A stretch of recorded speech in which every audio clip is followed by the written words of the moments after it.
Hello, everybody, and welcome to Blue Jays Today, where we always have something to say about the Toronto Blue Jays. I'm your host, Adam Peddle. And I'm your host, Nicholas Blaylock. And today, guys, we're looking at the New York Yankees. We're actually looking at their perfect trade deadline. They're the team to beat in the AL right now, and they kind of set the table for everybody else. We know that they're going to be making some moves, and what is it that's going to be perfect for them? That's what we're kind of looking at today. Before we get into it, please make sure to like and subscribe. Use the code TODAYJays to hop on the Monkey Knife Fight. You'll get some sweet deals and some discounts. All right, so Yankees 66-31 right now. Historic start, slowing down a little bit, but definitely wouldn't be shocked to see this team hit 105 wins when it's all said and done. Something along that. Very, very good.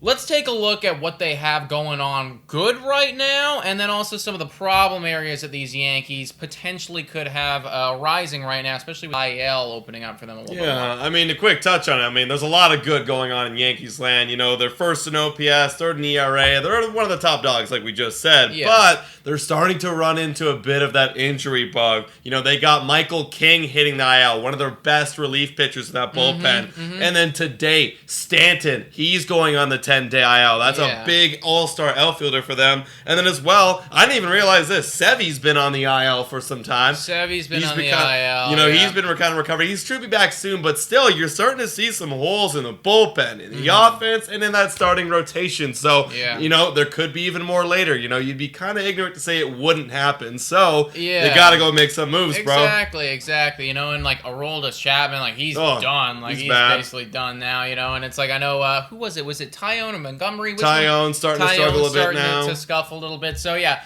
they are starting to have a few, like, holes in the freaking armor right now, whereas at the beginning of the season they looked rock solid. They are definitely going to go out and make some moves.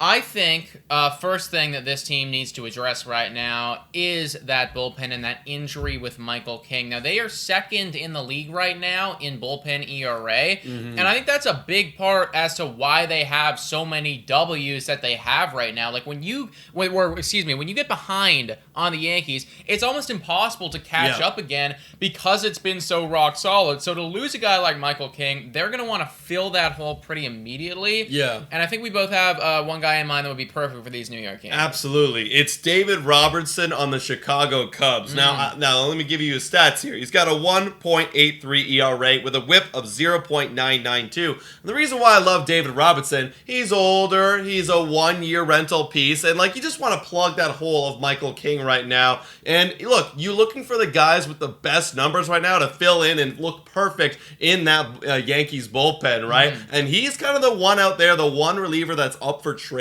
that has such great numbers. Yeah, absolutely. And like, he's a vet. He's been around forever, and a lot of the time spent in the major leagues was actually with the Yankees. That's right. 08 to 18. So this is kind of feels like a marriage that could just go really, really well. Like, bring him back, have him slot in as the dude now that kind of sets up Clay Holmes. He can do it. He's got like a below 2 ERA, so it's not like you're losing out on anything with the Michael King. You're basically just like, boom, here it is right now, like completely replaced, and like we're loving it. So I think that David Robertson would be perfect. You don't need to trade too many of the top prospects to go get that done. Yeah, I agree. And maybe they even go get some other guys too, but regardless, David Robertson would be our version of the perfect guy. Yeah, good start right there. Great start. And now let's look at the starting pitching side of things for the New York Yankees, because earlier this season we were talking, I mean, you said a lot, like all their guys are up for Cy Young. Right. Granted, that was very early in the season, and now we're starting to see those holes, the injuries, and Tyone struggling. So they definitely could use not just a filler guy, they could use a star starting pitcher. Absolutely, and it just feels like a match made in heaven for the Yankees to go out and acquire one of the two, like, top-tier aces, being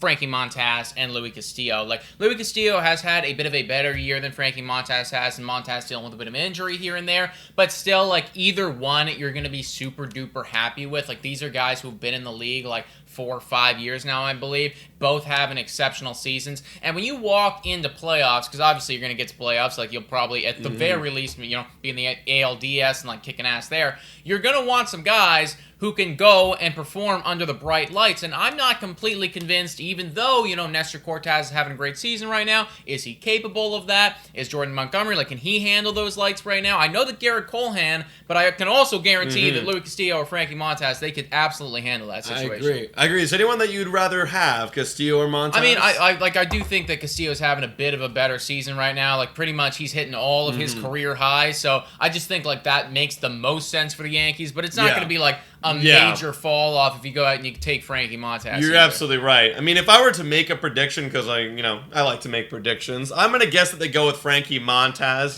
They have history trading with Oakland. And I think that the Dodgers, and the rumors have come out that the Dodgers are pretty heavy in on Luis Castillo. Right. They might outbid them, where the Yankees are kind of want to protect their farm system as they are getting older. So maybe someone like a Montas, maybe the second tier guy to go out and get, where you don't have to give as many prospects up for Luis Castillo. Fair enough, dude. Fair enough. And then last, for the perfect trade deadline for the New York Yankees, it's got to be an outfielder, man. They were already looking at an outfielder before Stanton got hurt. And now that Stanton is on the IL, you want to hold on to that #1 OPS spot in the major leagues. You have to go out and get yourself an outfielder. The guy that keeps getting rumored for these New York Yankees, it's Andrew Benintendi. Now, initially, like, he's not going to deal with the power that you're losing with Stanton. That's not going to be what he does. No, he's only got a 401 slugging. Granted, the OPS plus is 125. The OPS actually is at 791, so not bad. Highest OPS plus of his career. Absolutely. It's because mostly of the batting average and on base. Batting average of 322 and that on base 390. It's kind of boosting everything else in that stat line. And I love Andrew Benintendi. Yeah, he's only got 3 homers this year, but he